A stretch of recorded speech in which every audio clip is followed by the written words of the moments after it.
16 minutes past 9 is the time. It's been more than 5 years since a bill to enable the introduction of a code of practice for private parking companies received royal assent. Yeah, the code was due to come into force across Britain by the end of 2023. It was later withdrawn following a legal challenge from operators. Had it been implemented, it would have seen a halving of the cap on tickets for more parking offences from £100 to £50. The creation also of a fairer appeals system and a ban on the use of aggressive language on tickets. Now, in its absence, private parking firms publish their own code of practice. But now one survey by the RAC suggests 4 out of 5 motorists remain frustrated by the way in which they operate. We can talk now to Isaac Okapinti, who is Head of External Affairs for the British Parking Association, and Scott Dixon, who's Consumer Champion and Motoring Disputes Expert. Good morning to you both. Thank you for your time with us here on Breakfast. Isaac Okapinti, what have you done that's making it better or offering a better experience for people who use these car parks? So on the 1st of October of this year, we actually introduced a joint single code of practice that addressed a lot of the issues that have been raised previously. So we placed a cap on parking charges. We placed clear guidance on the language that can be used in those letters that go out to motorists. We placed clear guidance around consideration periods, grace periods. Essentially, we took all of the elements that were in the withdrawn government code and placed them into our own single code of practice. So we feel we've actually met most of the requirements that the government themselves were looking to introduce. So when you say you've taken the elements, is it a 100% copy of what the government would have done without the government assent, seal of assent? Essentially, yeah, that's exactly what we've done. We've taken those elements that were out there to protect motorists, and we've incorporated them into the single code. So if the government were to introduce a single code of practice now, motorists wouldn't really notice any difference because we've actually already implemented those elements. Great. So for one example, it would have increased the discount from 40% to 50% for paying a parking charge within 14 days. Does your code of practice have that? No, we haven't touched so it's not the parking charge then? Elements. No, not on that element, because we don't believe that element to be correct. What other we actually think that a deterrent. Exact? That's the element. That's the only cap, isn't it? What's the cap? The current cap is £100. Yeah, it was £50 in the government's plan. Yeah, because we don't agree with that particular element. We believe there has to be a suitable deterrent. So excuse me for just being a bit confused here. Isn't it a bit disingenuous to say that you've taken every single element of the government's plan and put it in yours? No, I believe that we've taken all of the elements that protect motorists and placed them into our single code of practice. I don't actually think that reducing the deterrent, which essentially allows people who may park in, let's say, a disabled bay, let's say park in a mother and baby bay that shouldn't be there, and get a lesser fine. I don't believe that is correct. We believe that the deterrent, as it is, works and should stay as it is. And Scott, that's the key point, isn't it? It's a deterrent, and these operators are within their rights to enforce that deterrent. We need enforcement, Roger, and nobody questions that.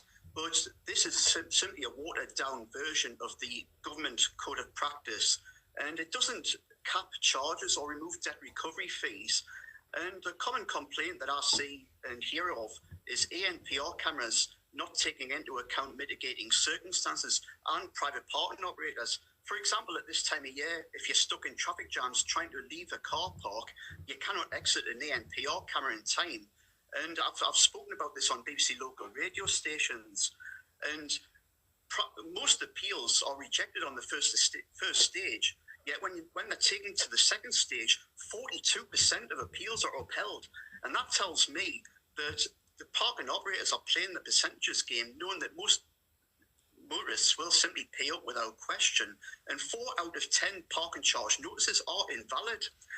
And the use of third-party debt collection... Scott, sorry to interrupt. Just explain, you said first stage, second stage. The first stage, presumably, is you go straight back to the parking operator and say, look, I was stuck in your car park, this isn't fair, I'd like to appeal. And what's the second stage?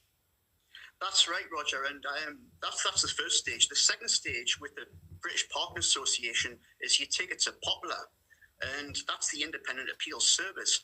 And in their most recent report, 42% of appeals were upheld. So 4 out of 10 parking charge notices issued are invalid, and that can't be disputed. And the problem that motorists have is... Sorry to interrupt. It's 4 out of 10 that are appealed are invalid. It doesn't mean that many hundreds and thousands that are given out are, they're paid and because they are fair enough. Well, those that go to appeal, 4 out of 10 are upheld. So 42% are ruled as being invalid on the second stage of appeal. And most motorists simply pay without question because of the intimidating and legalese jargon and threatening language that's used on these letters. Isaac Okapinti, I mean, the language has changed. That was part of the guidance, wasn't it, on these letters? Yes. When it comes to what Scott was saying about the appeals, is it true? Do you know how many of first stage appeals are upheld? I don't have that information now. I mean, Scott's point is technically correct, but I would expect most people that appeal to a second stage would have a valid reason to appeal. Therefore, if 4 and 10 are upheld, then that means that those are people that had mitigating circumstances that have then be taken into account. Yeah, but so I don't think that statistic is necessarily a gotcha. Wouldn't you? No, absolutely no gotchas. I'm trying to understand the system here. I'm trying to understand how if someone who's parking and feels that they've been unfairly penalised, when they go through the first stage of appeal, I mean, from what I've just heard you say, that there's an assumption that they're not appealing from the grounds of being right? We would expect most people that appeal have some grounds to appeal and have some mitigating evidence which they then present to the parking operators. If the parking operators deem that not to be valid mitigating evidence, they can then submit that to Poplar in the case of the British Parking Association, which is an independent appeal service, and they will consider the evidence presented to them and make a decision. Therefore, motorists have 2 appeal processes with regards to their parking charge notice.